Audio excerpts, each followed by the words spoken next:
You shouldn't have to be fighting for your partner's approval. No, not at all. And you don't need to change your body. You don't need to change what they want. He's telling you he wants something that's different, then just like listen to that. And maybe some therapy would be helpful, because I feel like when we hear sometimes these kind of things from our partners, we're just worried that it is you and it's something that you did. But I can tell you, after many, many years of hearing these kind of scenarios, like, this really isn't about you, and it's actually more about him. You're listening to Sex with Emily. I'm Dr. Emily, and I'm here to help you prioritize your pleasure and liberate the conversation around sex. We're answering more of your hotline calls in today's episode, and I absolutely love these. Your questions help all of us navigate the real, sometimes messy situations that come up in our intimate lives. Today, my producer Erica and I are diving into fantasies, relationships, and fantasies in relationships. We're talking about cuckolding and why it's actually one of the most common fantasies in America. How to move on when you're still living with your ex, dealing with a partner who judges your fetish, and recognizing the signs of a toxic relationship. These calls are so important. They're about understanding our deepest desires and knowing when to stop fighting for someone's approval and start honoring what we truly need. I'm so excited to walk through these scenarios with you. All right, let's get into the episode. This is from Anonymous. She's a female, 40, in Massachusetts. Hi, Emily. This is Anonymous. I'm 40 years old. My boyfriend is 44. We are in Massachusetts. And my question for you is, my boyfriend wants to watch me have sex with another man, and he wants to be part of it. He says it will turn him on watching me. He finds me so attractive, and he wants to see me come from another guy and be there, and part of it being able to kiss me and touch me. And I don't know what to think of this. What does this mean? What is it going to open up in the future? He says it would be a one thing and done, and no one that he knows that we would find someone safe. But I just would like to know your opinion and perhaps experience with this circumstance. Thank you. First, you have to know that cuckolding is what we call this. Typically, it's a heterosexual couple where the man has a fantasy seeing his partner with another man. That's typically how it shakes down. Mm-hmm. It's one of the most common fantasies in America, for sure. Wow. So I'm glad this is coming up, because we got to talk about it. So first, let me tell you this, Anonymous. It's common. I love that you are slowing down and asking more questions, okay? Because it is sort of fraught. Like, there's bringing you to the bedroom, bringing somebody you don't know. But I have a question for you, Anonymous. Number one, is this hot to you? I couldn't tell from her voice if she's into it. Would you be into this? Because that's the first thing. Remember this, with any fantasy, you both have to be on board with it. So if this is interesting to you and interesting to him, I think there needs to be a few more conversations. And that is, you could ask him, tell me more about it. Like, let's walk it through. Maybe we could dirty talk it when we're like in the bedroom or fooling around. Like, let me know what this looks like.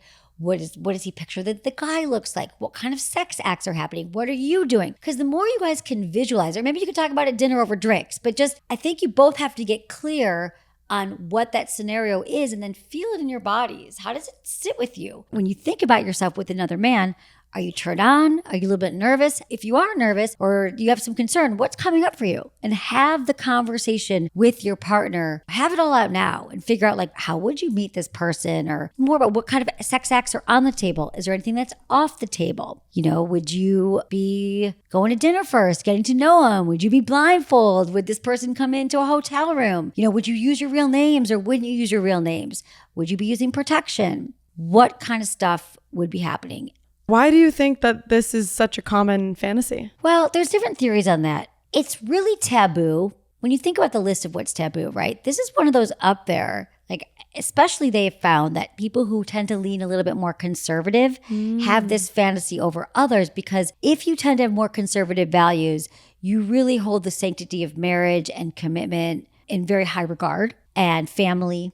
Mm-hmm. And so to think I would ever want to see my partner with somebody else is sort of an ultimate taboo. That's one thing. I mean, there's other theories too, that it's about this sort of, I could say humiliation fantasy, like I'm going to let my partner do that, and that's humiliating to the point where it flips and it's a turn on. Right. So like a core erotic desire. A core erotic desire around maybe being humiliated or seeing my partner with someone else feels very shameful, but then it flips and it's erotic, which by the way is actually a healthy expression of eroticism. And especially if there's boundaries set and you're, talking about it with your partner. So those are some of the reasons. And also, like he said, it might not be anything. It might not be either one of those. It might just be that, like he said to her, I'm so turned on by you and I think you're so hot. And just to see you have even more pleasure is my core erotic desire. Like to be that much of a giver and to see my partner take it to the next level with somebody else is just a turn on, because to see my partner in ecstasy gives me ecstasy. And we call that compersion. The term compersion sort of relates to this scenario where I actually am getting deep pleasure from my partner's pleasure. Those are all the theories why. And the reason why I don't say it has to be this or that one is because it might be a combination of that. This is what I love about human sexuality, is that I'm just out here giving you all information. And then you can think about which one feels right to you and lands right in your body. So then you can make some more decisions around this. I also am curious, in situations like this, whether it's cuckolding or another fantasy, when a partner really wants it to happen, the other one is a little more hesitant, and the partner who wants it says it's going to be a one and done scenario. Is that ever really true? Is that kind of just a way for them to do it once and get them to do it more? Like, what do you think about that? This is a really important distinction here. So I think that she has to drill down a little bit more. You should ask him, like, you're saying it's one and done, but what if we both love it? What if you really love it and you can't get out of your head? Like, let's talk about the fact that it might not be one and done, because now he might be saying one and done just to get her to do it.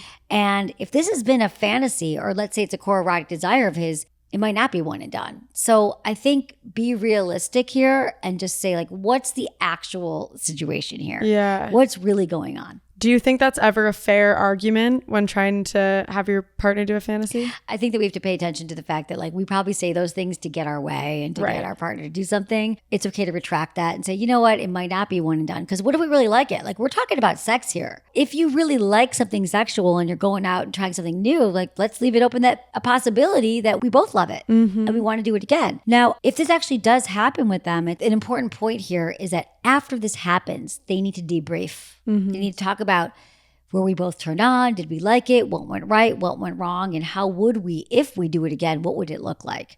So it's important to sort of do a review, if you will. Yeah. And see what worked, what didn't, because this is very delicate for a committed relationship. I think this is why Anonymous is asking this, because she's like, this isn't something that my girlfriends were talking about at lunch today.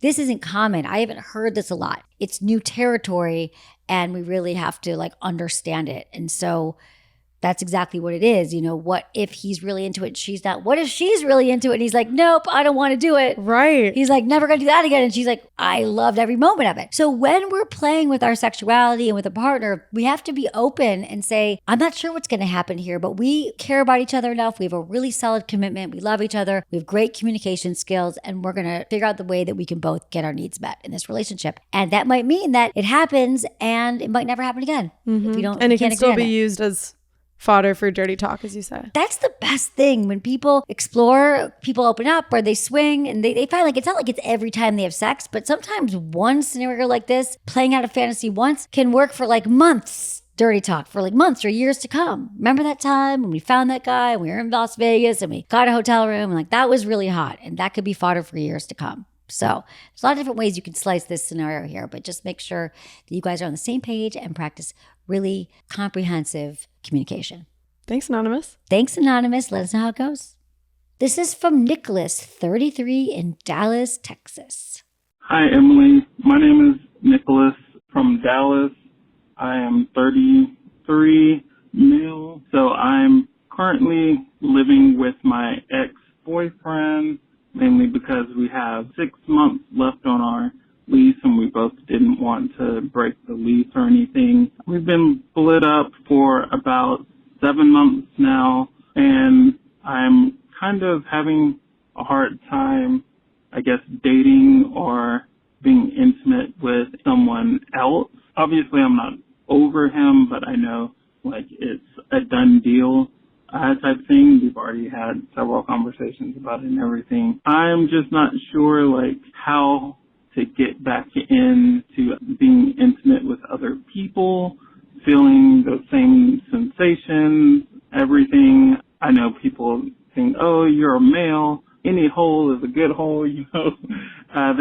thing, but obviously it's not the same for me.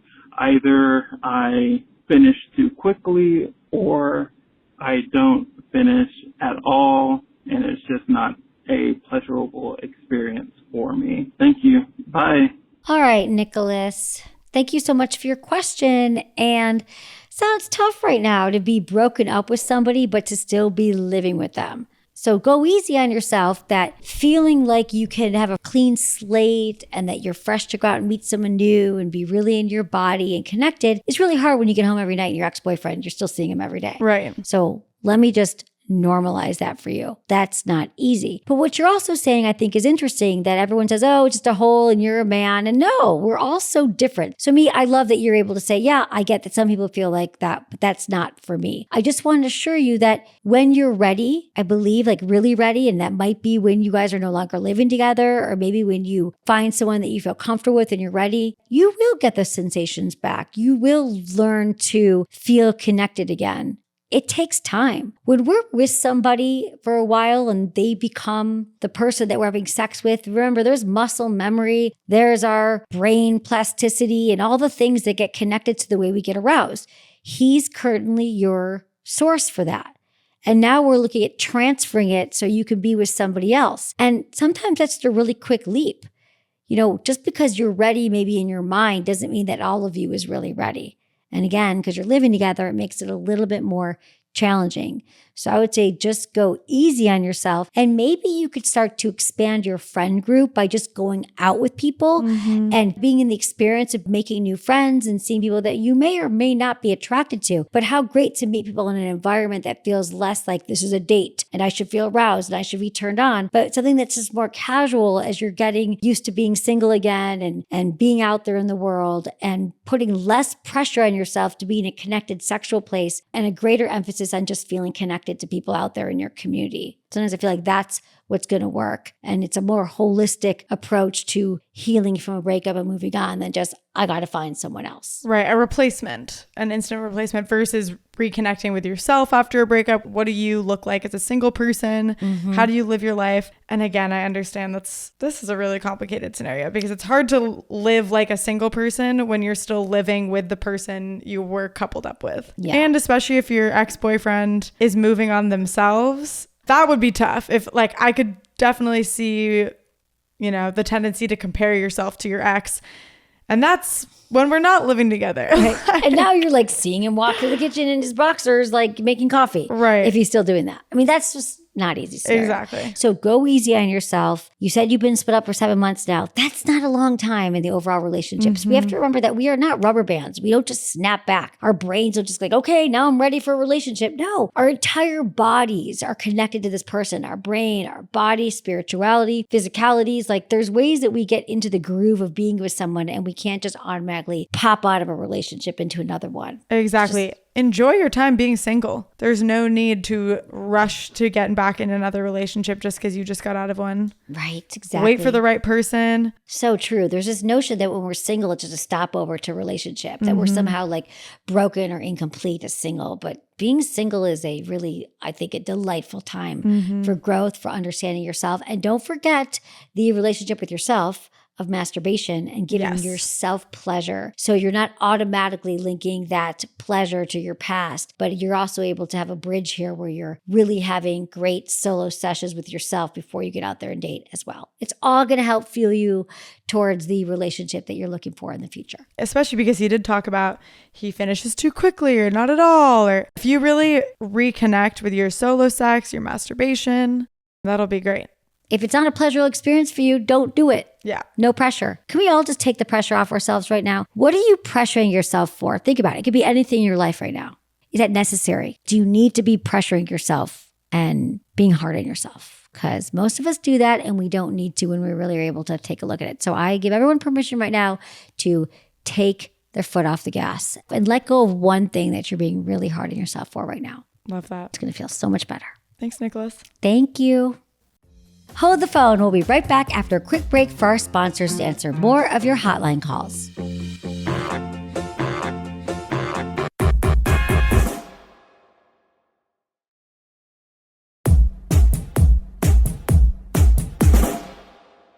Caleb, 33 in Southern California.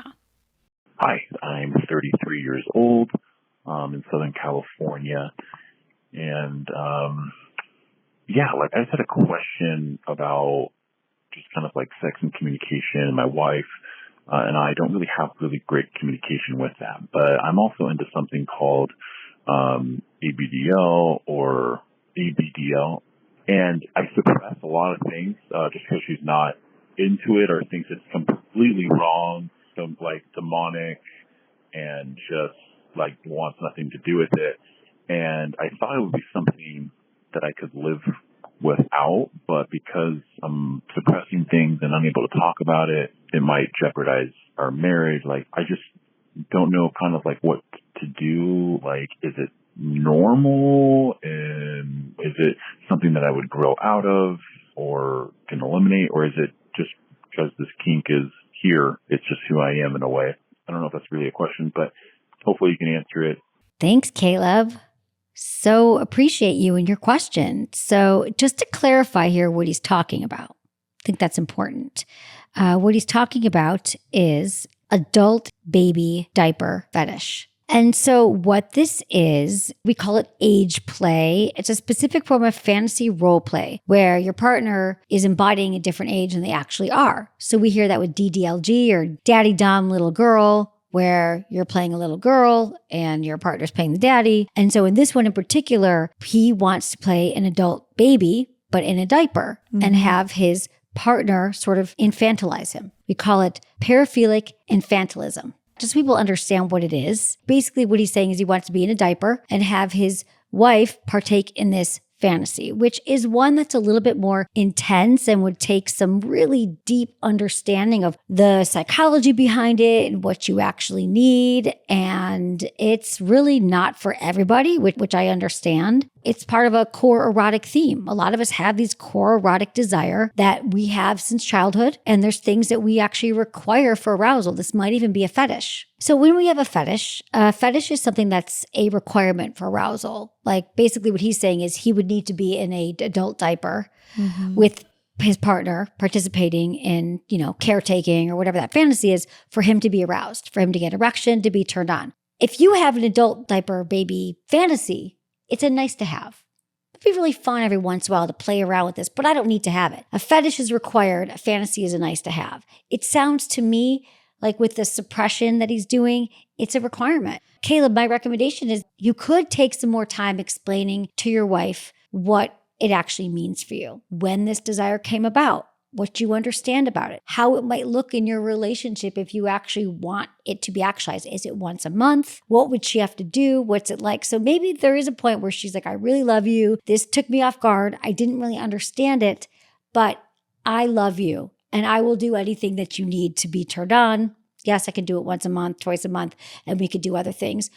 Or she might say, I hear you, I'm out. It's not my jam. It's not my thing. I really hope that you understand that. First off, Caleb, I think it's wonderful that you are able to express this to us and to your partner. And I know that if she isn't the right partner for you, that you can find somebody who will be, that will be able to share this fetish fantasy with you. It's just something that we don't talk about a lot. We might not have another understanding around it. But yeah, if this is a core desire and actually a fetish, then we're going to have to find a way for you to get this need met in a relationship with a supportive partner. Yeah, I wonder if your wife would feel comfortable with you working with some sort of sex worker, in the sense that there are actually sex workers who sometimes don't even touch you.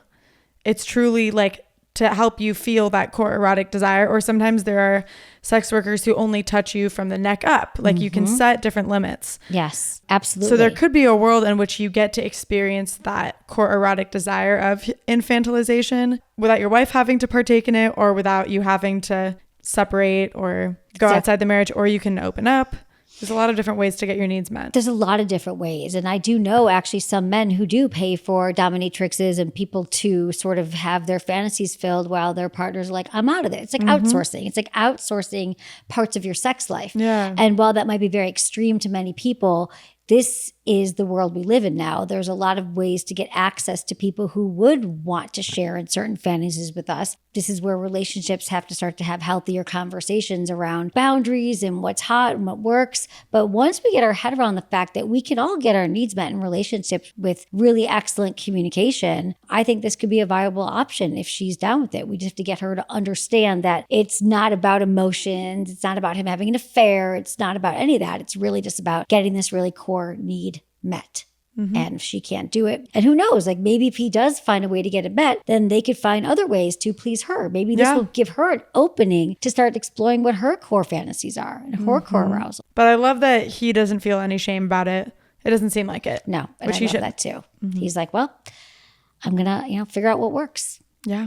I'm not going to suppress it anymore because I can't. Like, here's the other thing. If you have a fetish, it's really hard to suppress it. It doesn't go away. Just because you suppress it, it's going to rear its head and it's going to kind of just keep speaking to you and asking you to pay attention to it so you can have a fulfilling sex life. So that's what happens. Thanks, Caleb. Ishani, 34, in Washington, D.C. Hi, I'm a 34-year-old female, and I live in the D.C. area. I've been dating a 41-year-old for over a year. We broke up back in January because he felt like we weren't sexually compatible. So I asked him what he needed. He gave me examples of what he needed. A lot of them were porn related. I also felt like he wasn't meeting my needs or initiating what I needed. So that ended up in us breaking up because sometimes he would lose his erection. I think he was just frustrated. So when we first met, we had sex like every single day for like 2 months.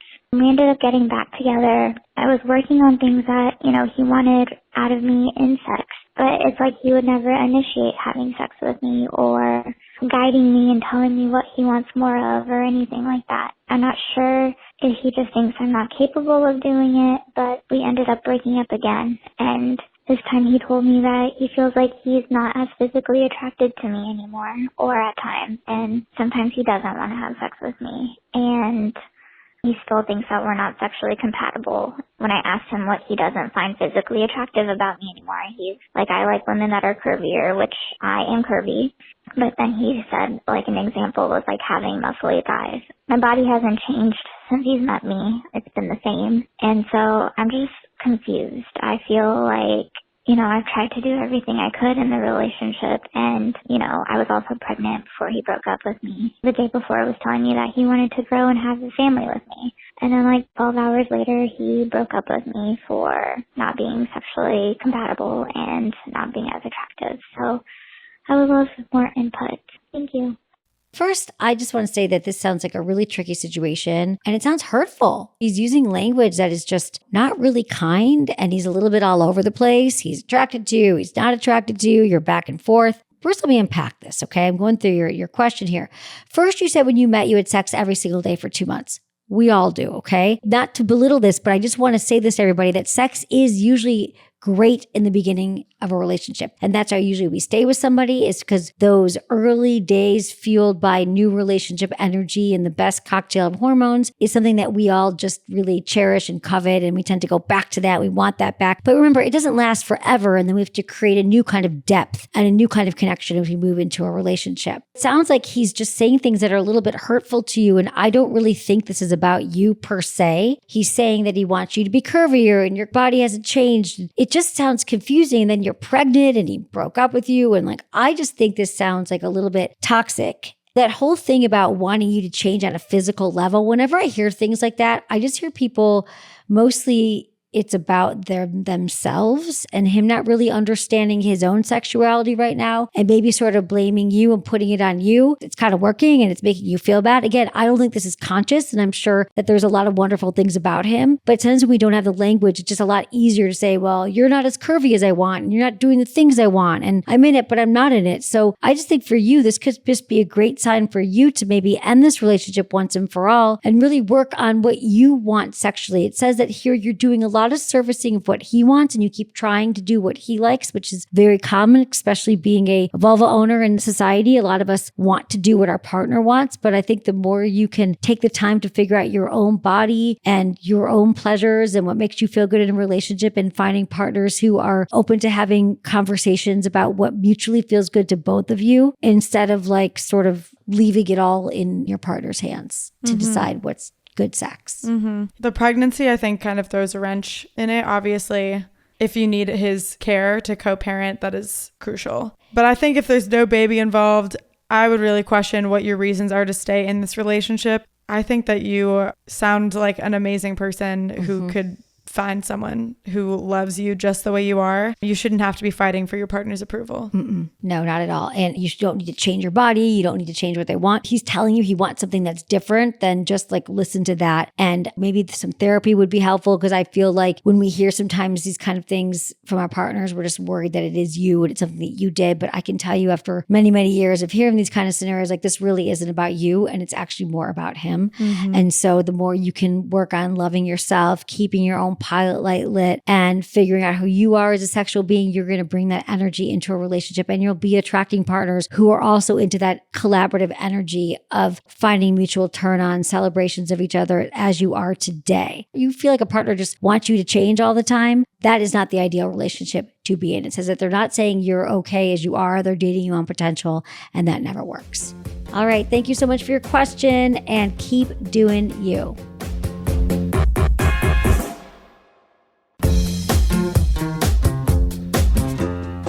That's it for today's episode. Thank you so much for listening to Sex with Emily. And if you love the show, please like, subscribe, and leave a review wherever you get your podcasts.